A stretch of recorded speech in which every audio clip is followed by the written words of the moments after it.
I would probably respond, can you know God? Yes. But here's how I would break that down. You can know who God is because God has revealed God's self to us. You can know the character of God.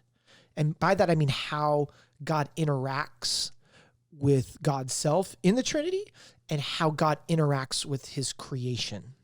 We can know who God is, who God's character, and God is going to consistently act out of his character.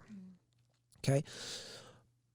We can know that God is.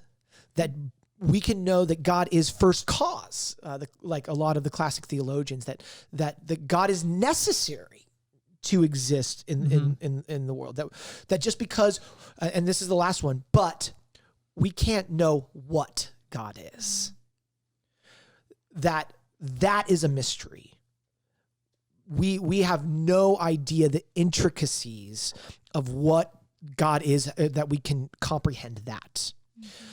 But just because we can't know what God is, we also that does not mean that we can't know that God is. And we actually have a lot of different evidences just in like nature to show what that is. You know. Yeah, it reminds me of one thing it reminds me of in particular is dark matter. Yeah. And it's, if you don't know what dark matter is, let's go down this ride together a little bit. Because dark matter Buckle is up. I feel like I'm on Space Mountain. So dark matter is literally makes up, I don't remember how much, but most of the matter in our Just universe, 99%. It's 87%, obviously.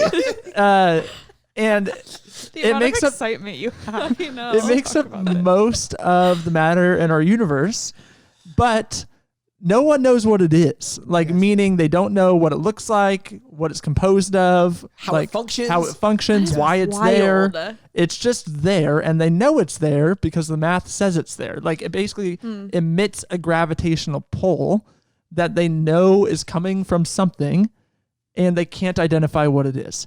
Right. And so there's in a similar sense, there's a level of we know that it does exist. Yes. We know that it is. Yes. But we don't really know what it is. Yes. And yeah.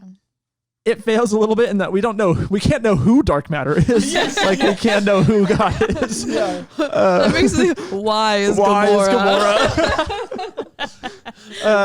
I've actually seen that. But in a similar sense, we don't have to fully know what it is to know that it is. Yes. But we can know its effects. Yes. Right? So I think that's the way to the effects would be the who. Yeah.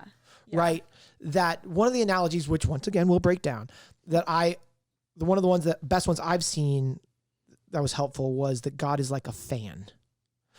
That God, if you have a 3-pronged fan, it's just moving around, and as the fan moves with itself, it looks like one thing, and you can feel the effects of the fan. The effects of the fan is the character that we know that is. And so yeah, this is the same thing with any form of energy. We can't actually describe what energy is. We can just describe its effects. It turns on a light, or when it's working, it looks like this. And we can come up with analogies. It has an electron is this thing that goes around this thing, but we can't really describe what electricity or energy is.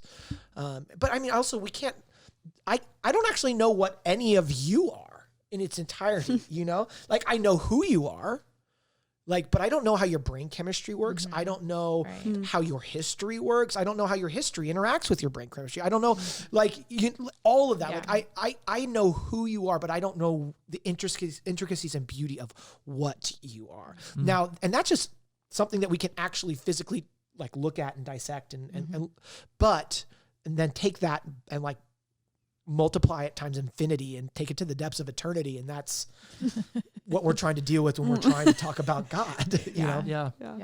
At least what God is. Yeah. Right. Well, and I feel like we could probably all have a little personal experience that we speak to this too, because, if we look at scripture, the word that is often used for know, when it talks about know God, is the same word that is also used for physical intimacy between humans. Yes. Which is when Adam and Eve are to make babies, That's it's called like, sex, Joss. Oh, is that how it works? Yes. Oh, I didn't know that.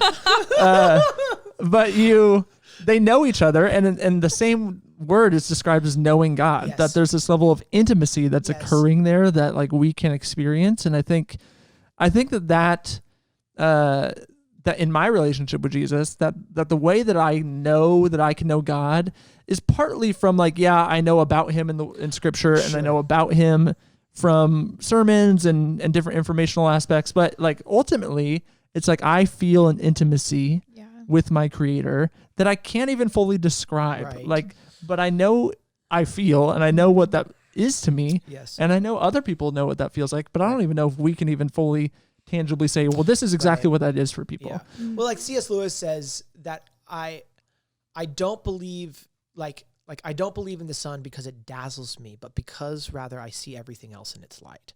Like because you can't really know what the sun is, but you can see. Yeah, I mean, anyway, you can keep going down that path for a long time. Yeah. Yeah. The whole podcast is just a series of analogies. Yeah. Yes, right. We're like, this kind of maybe helpful in they'll this way. kind of all add up to give us a semblance of what it is. Right. Thanks for watching. If you enjoyed this video, like it, subscribe to our channel, and turn on notifications so you can stay tuned for all of our content.